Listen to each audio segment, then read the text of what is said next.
We live in a world filled with risk. Assessing and minimizing risk is part of any lawyer's job. There are, however, some risks that cannot be avoided. What are reasonable and unreasonable risks? Tort law can help us think about that question. Football is America's favorite game.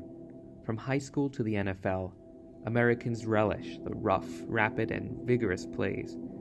But at what cost? Evidence keeps mounting. Football can't be played safely.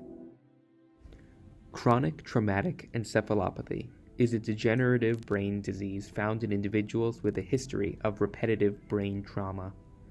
In CTE, a protein called tau forms clumps that slowly spread throughout the brain, killing brain cells. CTE symptoms include problems with thinking and memory, confusion, impaired judgment, and eventually progressive dementia.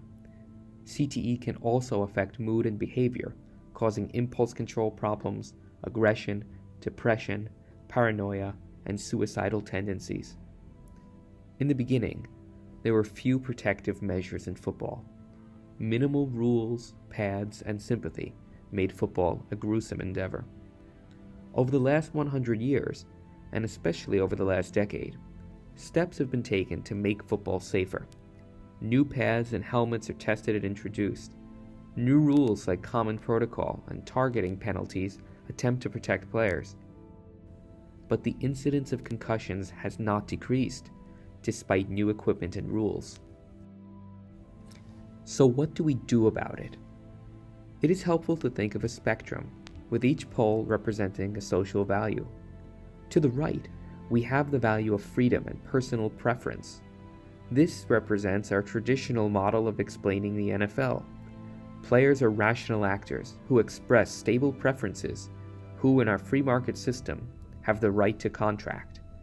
Any injuries experienced by players is explained by the fact that they consented to this, and their harm is offset by the compensation they receive.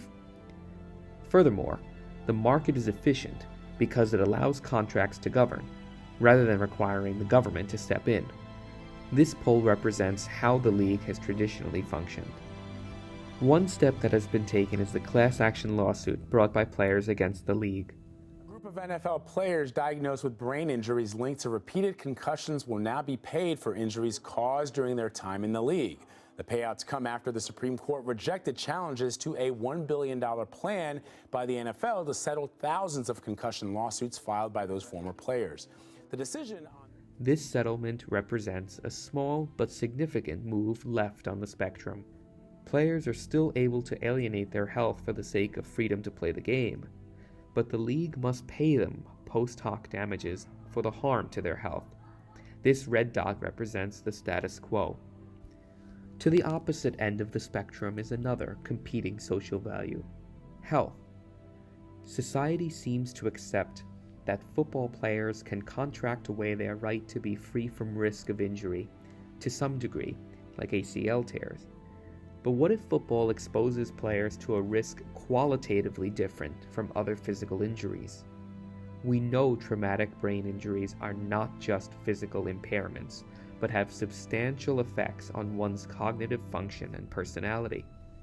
Margaret Radin argues that some types of property are inherently different from others and should not be bought and sold like normal commodities.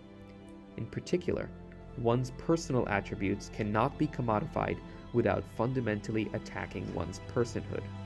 That is, in her words, to do violence to our deepest understanding of what it is to be human. To treat football players' cognitive function and personality as attributes that can be calculated into the value of a contract seems to violate one's property interest in their personhood in a significant way. So what legal rules will govern football going forward? We could continue to allow players to contract away their right to be free from injury, but only if they fully understand the risks that they are taking. It seems unlikely that a society will embrace a rule that treats football players' health as market inalienable, a result that would lead to the end of the game professionally. And our dispositionist legal system seems equally unlikely to prohibit conduct that one enthusiastically consents to. As we think about the game's future, we should note our perception of football players. Are they balls or sticks? The dispositionist approach is that players have a preference to play in the NFL, and they act on that preference. But what if we take a more situationist approach? Could it be that players are balls on a lifetime pursuit of one dream? For many, college scholarships and NFL contracts are too tantalizing. It's no wonder the risk of long-term neurological disease is a price 21-year-old kids are willing to pay. And then there is the question of whether 21-year-old kids can even fathom the impact of a disease like CTE. As Chris Nowinski, Harvard graduate and founder of the Concussion Legacy Foundation, told us, you can't say they knew what they were getting into. But from a legal, ethical, and moral perspective, the information on CTE is now accessible to everybody, and they should be able to find it. We shouldn't feel bad for them making that choice. In recent years, a few players have done the unthinkable and walked away from the game early. Chris Borland and AJ Tarpley retired out of CTE concerns.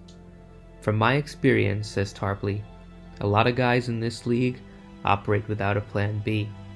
For many, there is no better motivation to succeed at football. If players are balls, do we question how much autonomy they have in potentially signing away their long-term health, even to the tune of millions of dollars? What about other professionals who risk their health? Take firefighters. Do we have the same misgivings about a firefighter potentially signing away his or her health for a paltry $40,000? Chances are we don't. Why not? Is it a question of social utility? Perhaps. Firefighters serve a vital function for the public good, and football is merely entertainment, but is it so simple? The NFL itself rakes in $9.5 billion a season. The economies of team cities absorb an additional $5 billion. On any given Sunday, MetLife Stadium employs 4,000 people. The impact of football isn't only felt in dollars and cents. What fan can forget the Saints' return to the Superdome after Katrina? One Monday night game made a city feel whole again. What do you think? Are football players more like firefighters, contracting away their health for the good of society? Or are they more like gladiators, captured by a system that exploits them, albeit for a handsome sum, but at the cost of their personhood?